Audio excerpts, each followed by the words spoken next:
3 दलित, 2 OBC और इसके साथ साथ मुस्लिम को भी इस कैबिनेट में जगह दी गई है। यूटी खादर मुस्लिम समाज को रिप्रेजेंट करेंगे, मुस्लिम समुदाय को रिप्रेजेंट करेंगे इस कैबिनेट में। हालांकि अभी फिलहाल 13 मंत्री इनके साथ शपथ ले रहे हैं, लेकिन उसके बाद कैबिनेट का एक्सपेंशन भी होगा, तब देखना होगा कि कौन कौन मंत्रियों की लिस्ट में शामिल किए जाते हैं। हालांकि बार बार यही सवाल उठ रहा था कि क्या महिलाओं को भी मौका दिया जाएगा। और टी राघवन इस वक्त हमारे साथ जुड़ गए हैं। राघवन, कुछ ही देर में अब डीके शिव कुमार मुख्यमंत्री बनने वाले हैं, कैसी इस वक्त वहां पर अगर आप तस्वीरें दिखा पाए। और इसके साथ साथ बार बार यही सवाल उठ रहे थे कि जातीय समीकरण को पूरी तरह साध कर मंत्रियों की पूरी लिस्ट बनाई गई है और फाइनल लिस्ट कल तक सामने भी नहीं आ पा रही थी और आखिरकार लिस्ट भी सामने आ गई है। कैसे ही पूरा जातीय समीकरण बिठाया गया? जी देखिए, मैं फिलहाल लोक भवन से कुछ ही दूरी पर मौजूद हूं। आप देखिए यहाँ पर कैसे बड़ी बड़ी एलईडीज लगाकर लोगों को यहाँ पर जो है इस शपथ ग्रहण समारोह को लाइव देखने का अवसर दिया गया है, क्योंकि जो लोक भवन है वहां पर बिल्कुल सिंपल सेरेमनी ये हो रही है। वहां पर इतने लोगों को अंदर बुलाने की जो है वो व्यवस्था नहीं है। एक दिलचस्प बात इसमें यह है कि लोक भवन का जो मेन स्टेज है, जो कॉन्क्रीट स्टेज है, वो वेस्टर्न फेस है, लेकिन इसको डीके शिव कुमार ने अपने ज्योतिषी की सलाह पे ईस्ट फेसिंग करवाया है। जहां तक आपने मंत्रिमंडल की बात की, अब बहुत क्लियर है कि 13+1 यानी मुख्यमंत्री को मिलाकर 14 मंत्री शपथ ले रहे हैं। नए चेहरे के तौर पर सिर्फ यतींद्र हैं जो सिद्धरामैया के बेटे हैं, उसके अलावा सभी जो सिद्धरामैया की कैबिनेट में थे वही सारे चेहरे रिपीट हुए हैं। हालांकि अब ये कहा जा रहा है कि जब 34 मंत्री जो मंडल के चेहरे हैं, जिसमें टोटल 34 लोग मुख्यमंत्री के साथ शपथ ले सकते हैं, तो जब एक्सपेंशन होगा तब ये कहा जा रहा है कि उन फ्रेश फेसेस को जगह दी जाएगी। जो पार्टी के लोग हैं वो हमें बताते हैं कि जो 50 साल से कम आयु के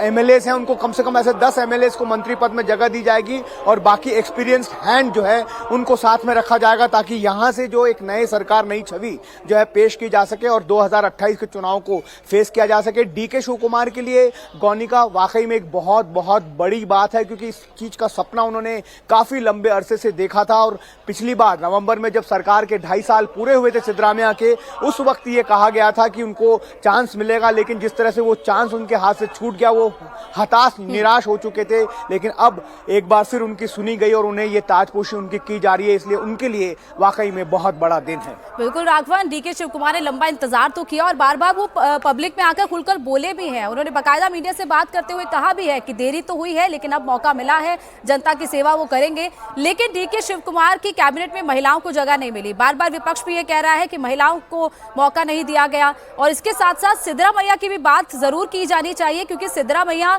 इस पूरे कर्नाटक की पॉलिटिक्स का पावर सेंटर फिलहाल 3 साल तक रहे हैं। अब एकाएक डीके शिव कुमार सेंटर बनेंगे तो बिल्कुल टी राघवन से हम दोबारा से संपर्क करने की कोशिश करेंगे। लेकिन जिस तरीके से ये पूरी पॉलिटिक्स इस वक्त कर्नाटक की दिलचस्प हो गई है, क्योंकि अगले 2 साल अग्नि परीक्षा है डीके शिव कुमार की। किस तरीके से वो डिलीवर करते हैं अगले 2 साल में, वो क्या करेंगे, कैसे फैसले लिए जाएंगे, क्योंकि 3 साल तक जिस तरीके से सिद्धरामैया ने गवर्नमेंट चलाई है उसमें बड़ा चैलेंज है कि उस तरीके से गवर्नमेंट चलाई जाएगी। कई मौकों पर डीके शिव कुमार कांग्रेस के लिए क्राइसिस मैनेजमेंट के तौर पर सामने आए, क्राइसिस मैनेज किया है उन्होंने। फिर चाहे वो हिमाचल में जब सुक्खू सरकार मुश्किल में थी तब उस घड़ी में वहां पर गए। 2019 में अगर कहें कि कांग्रेस के एमएलए जब मुंबई में चले गए थे वहां के रिजॉर्ट में, तब वो वहां पर गए थे, बाकायदा बारिश में तक खड़े रहे थे वो, और वहां पर उन्होंने एमएलए से मुलाकात के बाद ही वो वहां से हिले। तो इस वक्त देखिए ये तस्वीर। गौरवान्वित मान्य मुख्य न्यायाधीशरू कर्नाटक उच्च न्यायालय। बिल्कुल ये दिलचस्प तस्वीर देखिए हमने कि किस तरीके से डीके शिव कुमार ने सिद्धरामैया का स्वागत किया। एक नए मुख्यमंत्री जो बनने वाले हैं उन्होंने पूर्व मुख्यमंत्री का स्वागत किया इस पूरे कार्यक्रम में। राघवन, दिलचस्प तस्वीरें सामने आ रही हैं और इससे पहले आज दिन की तस्वीरें भी हमने देखी जब वो देवगौड़ा से मिलने गए थे। इसके अलावा येदियुरप्पा से मुलाकात की, सिद्धरामैया के घर भी बाकायदा गए थे और फिर उनका स्वागत भी यहाँ पर किया। मल्लिकार्जुन खड़गे जी बिल्कुल, देखिए ये कोशिश जो है पार्टी की तरफ से, डीके शिव कुमार की तरफ से की जा रही है कि ये बहुत ही स्मूथ ट्रांजिशन जो है पावर का हो रहा है। इसी बात को बार बार एस्टैब्लिश करने की कोशिश डीके शिव कुमार करते हुए नजर आ रहे हैं। अभी स्वागत का कार्यक्रम चल रहा है चीफ जस्टिस और सिद्धरामैया को के स्वागत के बाद अब जो है शपथ ग्रहण, देखिए 4:05 पर ज्योतिषी ने समय दिया था, उसके बाद में अब जो है ये शपथ ग्रहण का कार्यक्रम हो रहा है। जैसा हमने आपको बताया कि 14 मंत्रियों में से जो जी परमेश्वर हैं सिद्धरामैया कैबिनेट में, होम मिनिस्टर भी रहे हैं, केपीसीसी प्रेसिडेंट रहे हैं 8 साल, उन्हें जो है डिप्टी सीएम बनाया गया है। तो ऐसे में पूरा जो अहिंदा पॉलिटिक्स जिससे सिद्धरामैया ने अपनी पहचान बनाई, एक बड़े मास लीडर के रूप में उन्होंने अपने आप को स्थापित किया कर्नाटक में, उस कास्ट बैलेंस को, सोशल बैलेंस को और रीजनल बैलेंस को भी, डिस्ट्रिक्ट वाइज जो है उनको भी लगातार यहाँ पर जो है कोशिश की जा रही है और उसको साथ में रखने की। जहाँ तक डीके शिव कुमार की बात है,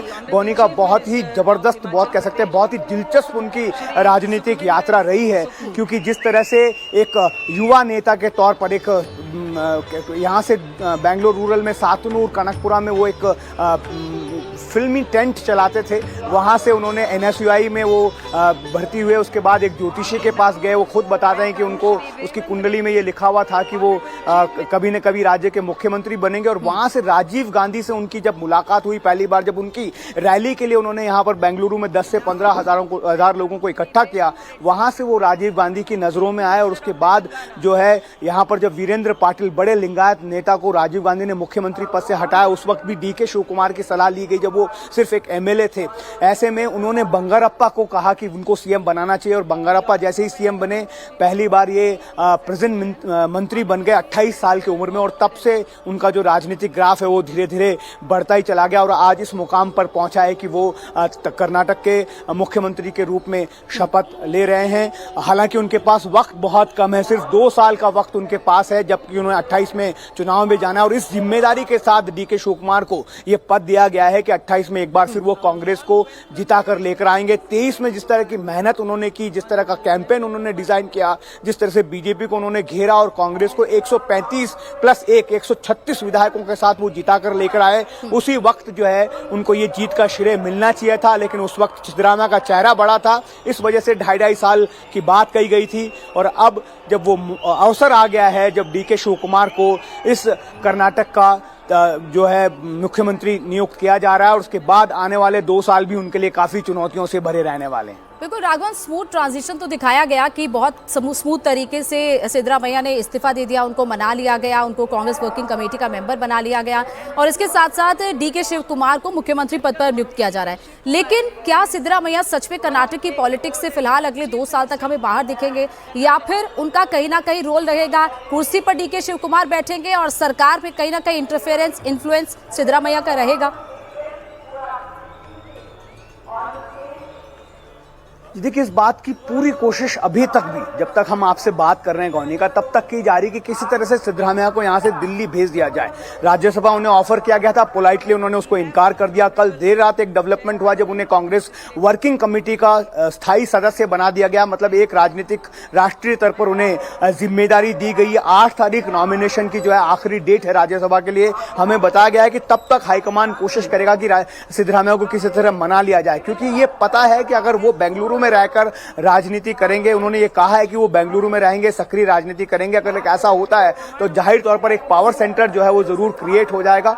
इस वजह से ये हाईकमान नहीं चाहती है, वही चाहती है कि डीके शिव कुमार को 2 साल पूरा फुल फ्री हैंड दिया जाए ताकि वो 28 के चुनाव के लिए पार्टी को तैयार कर सकें। लेकिन देखना होगा कि जब अगर सिद्धरामैया यहां से नहीं जाते हैं, बेंगलुरु नहीं छोड़ते हैं, तो फिर किस तरह से डीके शिव कुमार अपनी रणनीति को अंजाम देंगे, ये देखना होगा। हालांकि जिस तरह से हम लगातार कह रहे हैं, जो मंत्रिमंडल का अभी शपथ चल रहा है पहले चरण का गौनी का, उसमें ऐसा लग रहा है कि ज्यादातर लोग जो हैं वो सिद्धरामैया के खेमे के ही हैं जिन्हें मंत्री बनाया गया। तो एक तरफ कह सकते हैं कि पहली जो पारी है डीके शिव कुमार की, उसमें सिद्धरामैया की ज्यादा चली है।